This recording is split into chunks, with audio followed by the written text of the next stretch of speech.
Hi friends, today is Friday and I am here to show you a way to make paint at home if you don't have any paint. What? That sounds crazy.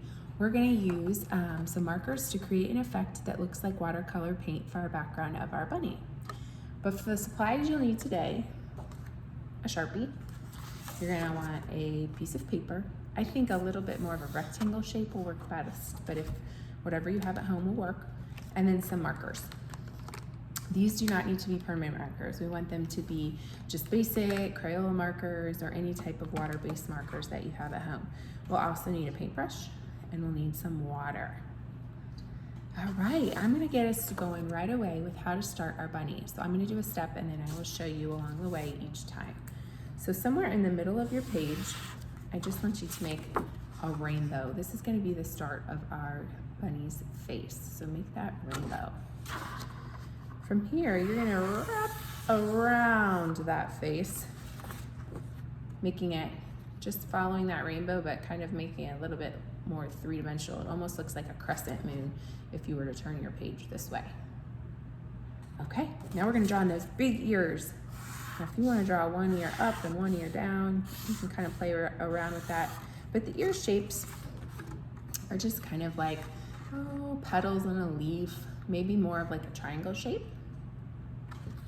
You're gonna come down, we're gonna make just like a little bit of a wavy line that connects the bottom of that rainbow, that face. And then we're gonna finish it off by just giving him kind of his shoulders on either side that go down to the end of your paper.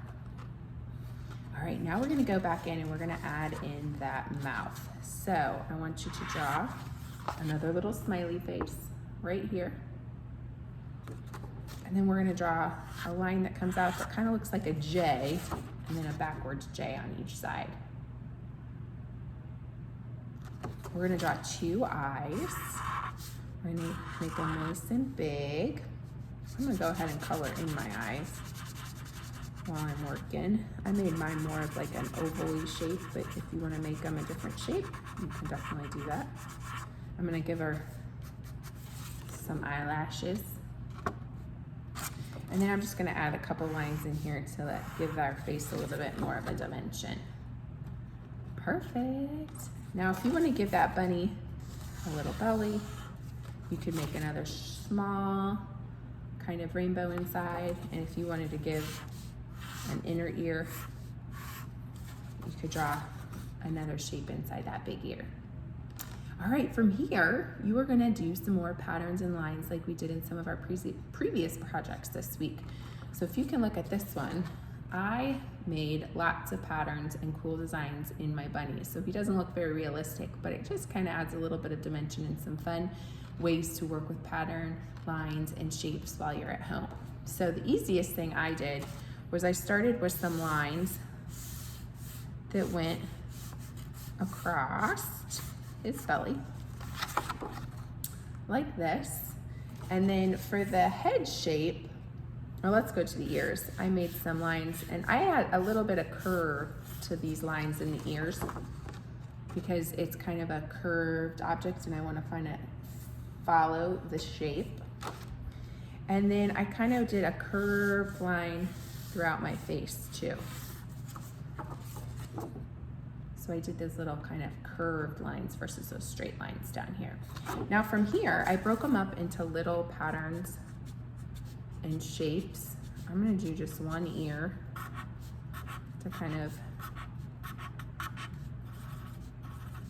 get us started here, but think any kind of cool patterns and shapes. They could be hearts, triangles, stars. They could be curvy lines. They could be zigzag lines. Take your time here in making these patterns because this is what is gonna really be super cool. It's almost like a big doodle on your bunny. Okay, so pretend that I have done that throughout my whole bunny. So you can see this one's done. Added those cool patterns and lines. And if there's some spots that you wanna leave open, you don't have to do them in all of your bunny's spots. But here comes the fun part. We're gonna make paint without having paint. So those markers now are gonna be what you need, that paintbrush and water. So from here, I want you to fill the background. Now I chose to do flowers, but you could use anything that you want. You could do, again, some more shapes and patterns and lines. You could maybe do, what else?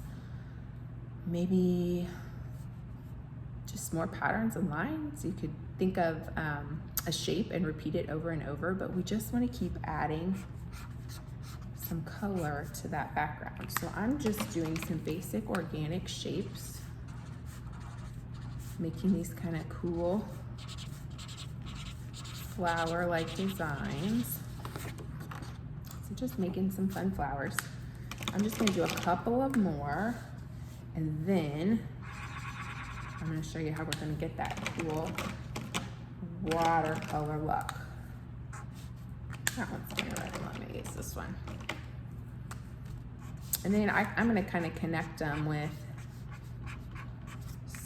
some green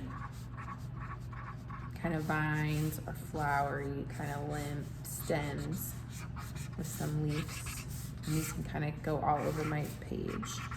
And I would obviously fill in more of my background, but just adding all of those in. From here, you're gonna need that paintbrush, grab it, and that cup of water.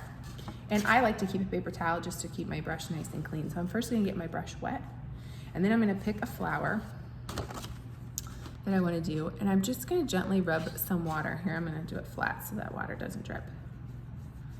And I'm just dusting a little bit of water over it.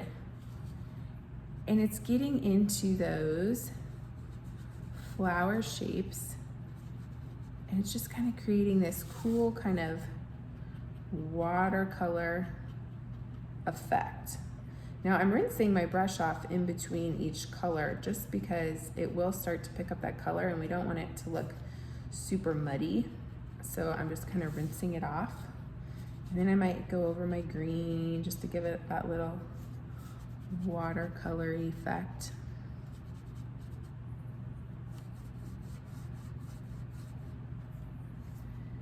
And if you look nice and close, it kind of blends that color so that there are, looks like I just painted them in with watercolor, but I didn't have watercolor. All I used was that brush and that water to create that effect. So you could do this with any picture. You definitely don't have to do an Easter bunny, but play around with the markers you have at home and grab that water and just use a little bit of water to mix around. I love this flower. I think that one's super cool. And this one, where it kind of just gives that watercolor effect without having to have watercolors at home. So have fun with this. Maybe you make a couple and you send them off to those grandparents that we're missing seeing right now and sending them our best. I hope to see you guys again soon. As always, share your artwork and subscribe to our channel. Bye.